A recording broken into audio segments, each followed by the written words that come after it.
تو دو چیزیں آقا علیہ الصلوۃ والسلام نے فرمایا تمہیں ضمانت دے رہا ہوں، کیا؟ ان یمد لہ فی عمرہ ویزاد فی رزقہ،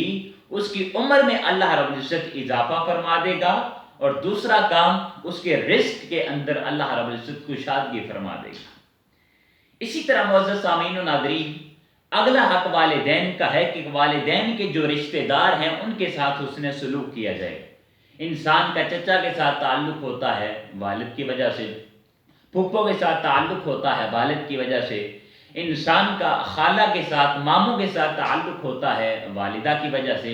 یا جتنے بھی انسان کے رشتہ دار ہیں تو ان کی اگر اصل اور جڑ کو دیکھا جائے تو وہ ہمارے والدین ہیں۔ تو والدین کا یہ حق ہے کہ والدین کے رشتہ داروں کے ساتھ بھی حسن سلوک کیا جائے۔ آقا علیہ الصلوۃ والسلام نے ارشاد فرمایا کہ جس نے میرے چچا کو تکلیف دی گویا کہ اس نے مجھے تکلیف دی، اس لیے کہ چچا باپ کی مثل ہوتا ہے۔ اور اگلی حدیث مبارکہ جو میں نے آپ کے سامنے بیان کرنی ہے اس کو سنیے اور اپنے ایمان کو تازہ کیجیے۔ آج ہر شخص جو ہے وہ پریشان ہے کہ مال کے اندر کشادگی نہیں ہے، تنگی ہے، اور اسی طرح عمر جو ہے اس میں اضافہ نہیں ہے، اور تیسری چیز کیا ہے کہ خاندان والے لوگ ہم سے محبت نہیں کرتے، رشتہ دار ہم سے محبت نہیں کرتے۔ تو آقا علیہ الصلوۃ والسلام نے ارشاد فرمایا من یضمن لی بر الوالدین وصلۃ الرحم، جو شخص مجھے دو چیزوں کی ضمانت دے دے، ایک والدین کے ساتھ نیکی کرے گا، حسن سلوک کرے گا، وصلۃ الرحم، اور رشتہ داروں کے ساتھ صلہ رحمی کرے گا، ان کے ساتھ حسن سلوک کرے گا، دو چیزوں کی ضمانت مجھے دے دو۔ اب آقا علیہ الصلوۃ والسلام نے کس کس چیز کی ضمانت عطا فرمائی؟ آقا علیہ الصلوۃ والسلام نے ارشاد فرمایا اضمن لہ کثرت المال، میں اس شخص کو مال کی کثرت کی ضمانت دیتا ہوں، وزیادۃ العمر، اور اس کی عمر کے اندر اللہ رب العزت اضافہ فرما دے گا، یہ بھی ضمانت دیتا ہوں۔ اور تیسری چیز والمحبت فی العشیرہ، خاندان والے لوگ بھی اس شخص سے محبت کریں گے۔ تو جو شخص دو کام کر لیتا ہے، اللہ رب العزت کے پیارے محبوب صلی اللہ علیہ وسلم نے ارشاد فرمایا اس کے تین کام اللہ رب العزت آسان فرما دیتا ہے۔ انسان دو کام کیا کرے کہ والدین کے ساتھ نیکی کرے اور رشتہ داروں کے ساتھ حسن سلوک کرے، ان کے ساتھ صلہ رحمی کرے، کبھی ان کے ساتھ ناراض نہ ہو۔ تو آقا علیہ السلام نے تین چیزوں کی ضمانت دی۔ پہلی چیز کہ اس کے رزق کے اندر اللہ رب العزت کشادگی فرما دے گا، دوسری چیز اس کی عمر کے اندر اللہ پاک اضافہ فرما دے گا، اور تیسری چیز خاندان والے لوگ اس شخص سے محبت کرنا شروع کر دیں گے۔ اگلا حق جو والدین کا ہے وہ ہے دعائے مغفرت کرنا۔ اگر والدین کسی کے اس دنیا سے رخصت ہو گئے ہیں، فوت ہو گئے ہیں، تو ان کا حق ہے کہ اولاد ان کے لیے دعائے مغفرت کرے۔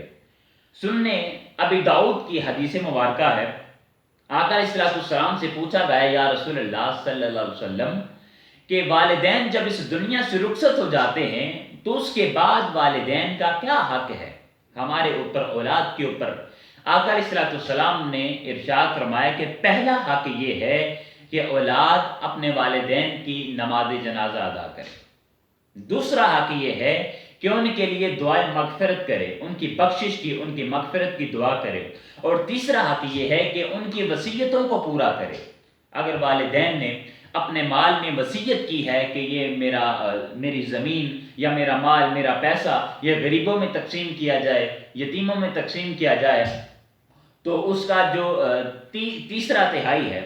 3/3، یعنی اگر اس مال کے 3 حصے کیے جائیں تو 2 حصے پھر رشتہ داروں میں تقسیم کر دی جائیں گے، لیکن تیسرا حصہ جو ہے وہ وصیت کو پورا کیا جائے گا، یعنی اس کے جن کے بارے میں وصیت کی ہے والدین نے ان کے بارے میں وصیت کو پورا کیا جائے گا۔ اور اگلا حق جو ہے والدین کا وہ ہے رشتہ داروں کے ساتھ صلہ رحمی کی جائے، جو پیچھے بھی ہم نے بیان کر دی۔ اور آخری حق والدین کا فوت ہونے کے بعد یہ ہے کہ والدین کے رشتہ داروں کے ساتھ حسن سلوک کیا جائے، ان کے ساتھ عزت کی جائے۔ حضرت سفیان بن عیینہ رضی اللہ تعالی عنہ بیان کرتے ہیں من صلی صلاۃ الخمس فقد شکر اللہ تعالی، جس نے 5 وقت کی نماز ادا کی گویا کہ اس نے اللہ رب العزت کا شکر ادا کیا، اور آگے ارشاد فرمایا آقا علیہ السلام نے وَمَنْ دَعَا لِلْوَالِدَيْنِ فِي إِدْبَارِ الصَّلَاةِ فَقَدْ شَكَرَهُمَا، اور جس نے اپنے والدین کے لیے دعا کی نماز کے بعد، نماز اس نے ادا کر لی تو گویا کہ اس نے اللہ رب العزت کا شکر ادا کیا، اور نماز کے بعد جس نے اپنے والدین کے لیے دعا کی تو اس نے اپنے والدین کا شکر ادا کیا۔ اور یہ شکر ادا کرنا اور والدین کے لیے دعائیں مغفرت کرنا، ان کی بخشش کی دعا کرنا نہ فقط آج کا ہمارا وتیرہ ہے، بلکہ یہ والدین کے لیے دعا کرنا، ان کی بخشش کی، ان کی مغفرت کی انبیاء کرام کی سنت ہے۔ حضرت ابراہیم علیہ السلام اپنے والدین کے لیے دعا کرتے تھے، اور اس دعا کو اللہ پاک نے قرآن پاک میں بھی نقل فرمایا ہے، اور ہم ہر نماز میں بھی وہ دعا پڑھتے ہیں۔ وہ دعا کیا ہے؟ ربنا اغفر لی ولوالدی وللمؤمنین یوم یقوم الحساب، اے باری تعالیٰ ہماری بخشش فرما، ہماری مغفرت فرما، اور ہمارے والدین کی بخشش فرما، اور تیسری چیز جو مومنین ہیں قیامت تک آنے والے، اے باری تعالیٰ ان کی مغفرت فرما۔ اسی طرح حضرت نوح علیہ السلام بھی اپنے والدین کے لیے دعا کیا کرتے تھے۔ دعا کیا کرتے تھے؟ رب اغفر لی ولوالدی ولمن دخل بیتی مؤمنا وللمؤمنین والمؤمنات۔ حضرت نوح علیہ السلام بھی اپنے والدین کے لیے دعائیں مغفرت کیا کرتے تھے۔ معزز سامعین و ناظرین، انسان جب اس دنیا سے رخصت ہو جاتا ہے تو اس کے جو اعمال ہوتے ہیں وہ سارے کٹ جاتے ہیں، جو بھی اعمال صالحہ کر رہا ہوتا ہے وہ منقطع ہو جاتے ہیں، لیکن کچھ حق ایسے ہیں، کچھ عمل ایسے ہیں جو مرنے کے بعد بھی اگر کوئی شخص کر گیا تو منقطع نہیں ہوں گے، بلکہ میت کو اس کا ثواب پہنچتا رہے گا۔ صحیح مسلم کی حدیث مبارکہ ہے، آقا علیہ السلام نے ارشاد فرمایا اذا مات الانسان انقطع عنہ عملہ الا من ثلاثۃ، جو شخص اس دنیا سے رخصت ہو جاتا ہے، فوت ہو جاتا ہے،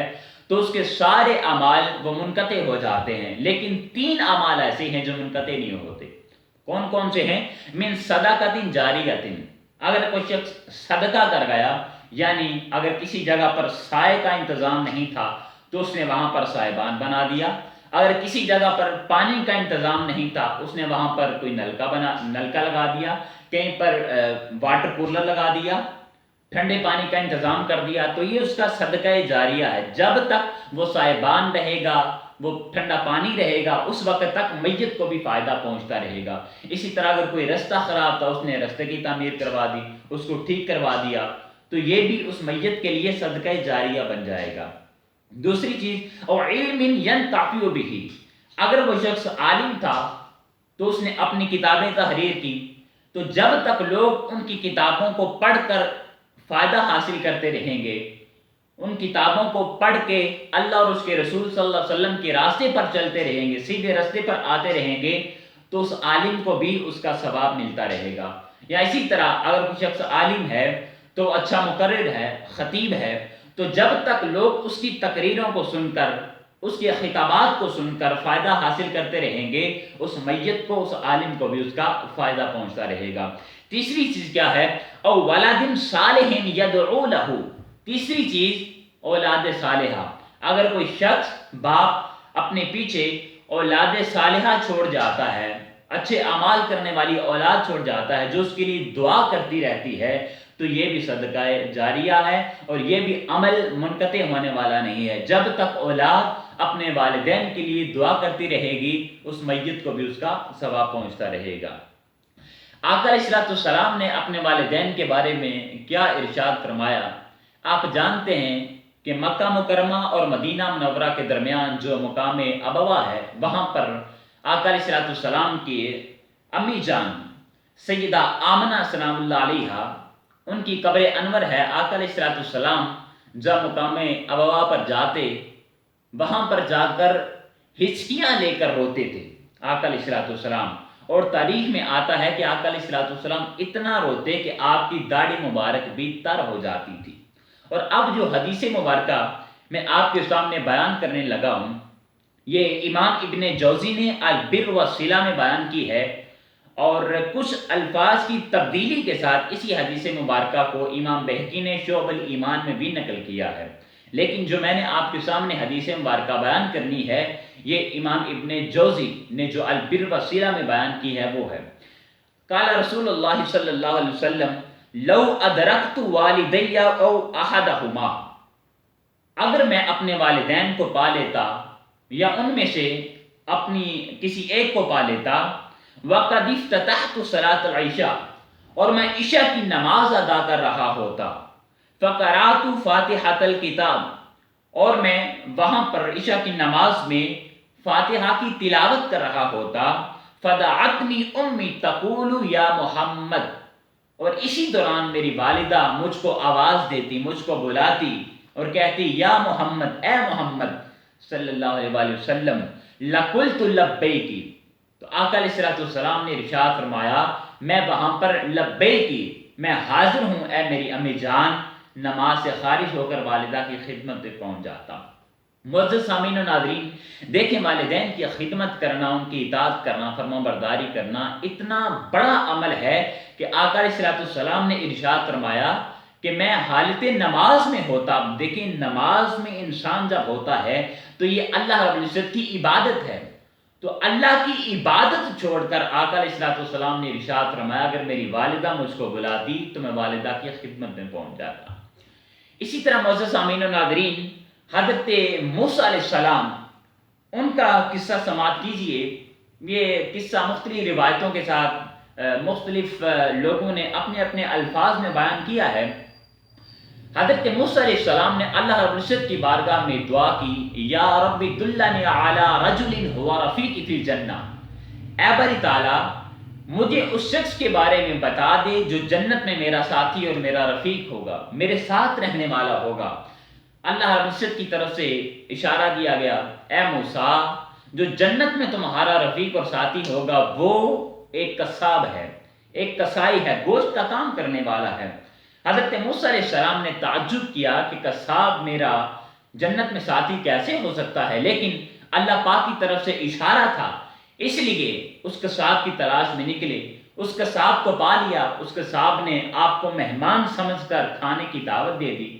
جب کھانے کی دعوت دی آپ نے قبول کر لی۔ رات کو جب گھر پہنچے تو اس نے کھانا تیار کیا، دسترخوان پر بیٹھ کے کھانا لگ گیا۔ اس قصاب نے ایک ٹوکرا اٹھایا، بہت بڑا ٹوکرا تھا، اور اپنے پاس رکھ لیا۔ یہاں پر روٹی کے 2 لقمے توڑتا، اس ٹوکرے میں ڈالتا، پھر 2 لقمے توڑتا، اس ٹوکرے میں ڈال دیتا۔ حضرت موسیٰ علیہ السلام دیکھتے رہے، اچانک دروازے پر دستک ہوئی۔ وہ قصاب جب دروازہ دیکھنے گیا تو حضرت موسیٰ علیہ السلام نے اس ٹوکرے میں جھانکا کہ کیا چیز ہے، دیکھا کہ اس قصاب اور قصائی کے بوڑھے والدین جو نہ کھا سکتے ہیں، نہ پی سکتے ہیں، اور نہ ہی کوئی اپنا کوئی اور کام کر سکتے ہیں، اس ٹوکرے میں موجود ہیں۔ حضرت موسیٰ علیہ السلام نے جو ہی اس ٹوکرے میں جھانکا تو کیا وہ جو والدین تھے انہوں نے جب حضرت موسیٰ علیہ السلام کے چہرے کو دیکھا تو فوراً کہہ دیا